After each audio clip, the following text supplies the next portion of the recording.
Good morning. I just wanted to talk to you about the function report, particularly when you're asked to do a second one, which I'd say in the last year has been a practice that at least the DDS medical workup offices of the cases I work on, which are in pretty much almost every state, but the ones I've dealt with have all been asking for a function report on reconsideration. Now, you did one on initial, and it's the same exact one that they are now asking for on reconsideration. Now, I'll say that they didn't used to do this. It used to just be on initial, and then it would just, you know, continue on. So my suspicion is that, and it seems appropriate, that considering how long it is taking for initial to be completed and then recon and to get someone working on the recon medical side and finding out what's going on, it can be 6 months, a year later. So the function report that you first did is now old news and you could be a lot worse. And so I think it's a good thing they're doing it, given that there's a kind of a really slow pace at which they are going through these cases on initial and recon right now due to staff shortages and lack of funding from our perhaps our current government, but for hiring. But it's something you got to take really seriously. Now, as I speak to my clients on this, I generally want them to look at their prior function report that was submitted on initial and be specific about each and every line in there that they stated when they described something, including yes or no questions if something like there has changed. I mean, if it's something that you used to be able to do with no problem and now it's a problem, you definitely want to explain that. Um, yeah, I still have this really bad cold. Um, and I'm looking at one right here that I'm waiting on my client to perhaps I think she has trouble in the morning, rising and shining and getting up and moving. So when she does, I'm hoping she's going to respond to my text about, hey, let's get together today and go through this because she has one due, a second one. So it's so important that uh, do you submit the same one and say nothing's changed? I think it would be rare that nothing has changed. Even if question number 5, or no, let's say question number 6, what do you do all day? Our routines sometimes change. So you need to look and be specific. And remember, the goal of number 6 is to include those parts of your day that show how impaired and limited you are. So it's not so much just saying what you do and accomplish without detail. It's including all those naps or rests or reclines you must take. It's including maybe the slowness in which you do something. Or if you do try to clean up your footprint as you move about the house, in other words, clean up after yourself, um, explain that that might be really all the cleaning you do, um, or whatever the case may be. But I would say go through your old function report. And this is why it's very important to keep your old function report, your copy. Don't, keep that box, that file that I talk about in other videos when you're pro se or if you have an attorney, and keep everything Social Security in there and never send anything out without keeping a copy of it. So you want to look back at your function report, see what you said 6, 8, 12 months ago. And I would be very surprised uh, if the majority of people don't have something change for the worse. I mean, if you're improving, kudos, maybe you will be no longer disabled while your case is still pending and you can, drop it or whatever, go back to work. But by and large, I find that the majority have deteriorated a little bit. Conditions, most of the conditions I see tend to be progressive, particularly as we're aging, of course. And it's so rare that there wouldn't be some changes in there. And I think it's really important to take your time. Um, when you get the demand, like always, they give you a 10-day window. If you need an extension, I'm pretty sure they'll give it to you, but you have to communicate. If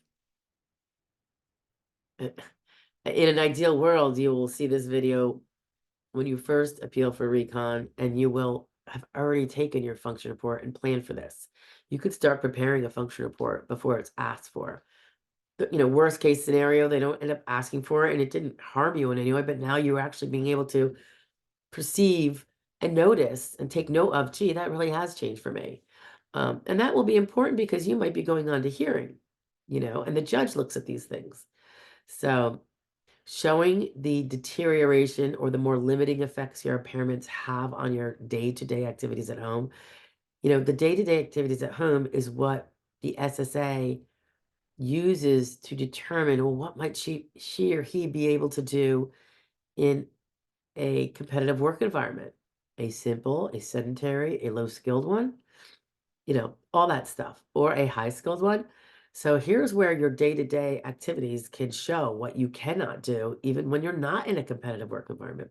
If you can't do something in a non-competitive work environment in a timely, somewhat expeditious fashion, then you're not going to be able to do it in a competitive work environment. And while your function report is not medical evidence, it actually can be used later to support things that are alluded to in your medical evidence, if not outrightly stated. But if you don't support those things that hopefully are found in your medical records, and you actually say no problem to all the things in the function report, despite your medical evidence, you might be causing your own ship to sink. So I really urge you to take the second function report as seriously, if not more seriously, than the first. I think they're both terribly important. They're used by me on my client's behalf all the time when we go to hearing, all the time. That's why we make sure they are accurate, they are responsive, and they are not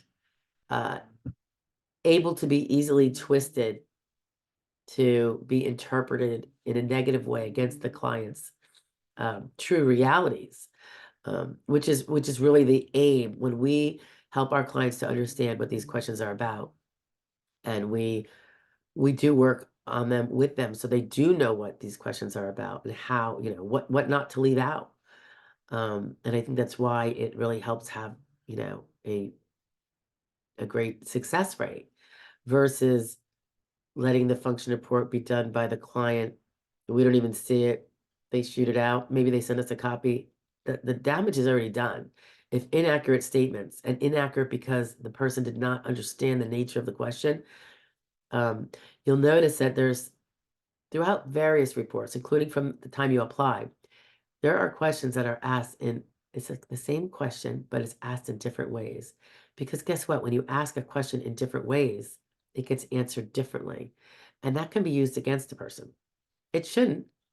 And there's ways to defeat this, but you can't do it if you don't know about it. Yeah. So while the first function report, super, super important, I really think you need to know what every question is about and how not to blow it. And we do have a playlist on most, if not all, those questions. Each question has its own short little video, so you don't have to listen to all of them if you only have concerns about one. But your reconsideration function report, really important. It's where you can show that things have not improved from your own mouth, and which things have gotten worse, which activities you do less of, or they take you more time, which ones are eliminated, and any new limitations can be added. There's so much to be done with this report. So anyway, I hope that helps explain to you why not to blow off the second function report. While it's not so bad, if something is exactly the same and you want to say same as before, I get that. That's okay. But always consider whether that activity they're asking about is slower, if you do it slower or less frequently, because then it's not exactly the same, is it? And if you can just say same except slower, same except now I can do it even less times per week or month or whatever. That's something you want to, for example, if you, a man, you shave your face and now your arthritis in your hands or your shoulders or your elbows or your carpal or whatever it is has gotten worse. and you used to shave every day, and now you're only shaving once a week or not at all, and just growing it out au natural, that's something you're going to want to say.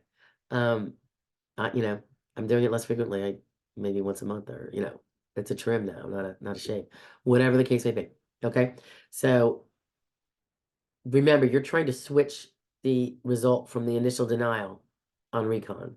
You need to tell them how it's gotten worse. If it hasn't gotten worse, why on earth would John overturn Mary's initial when they're looking at the same information in their colleagues? Just saying. All right, guys.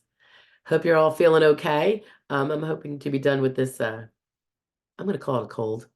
Only because my son started with it. I'm victim number 2, and then we have 3 and 4 in the house. But I think it's just a cold because he got tested for everything. I've been going to the doctors with him and then my daughter. So my time here has been limited, but tested for COVID, of course, flu, RSV, pertussis. Um, oh, chest X-ray he had too. That was the most recent. It turned out being mild bronchitis. So I think that's when a cold. And he's an asthma kid. He was kind of into here, maybe. And he's on antibiotics and all this other stuff because he had earache too, ear infection. But I don't know. It's just what goes around in the winter, right? It's the same old, same old. So we push through. I'll talk to you later. Bye, guys.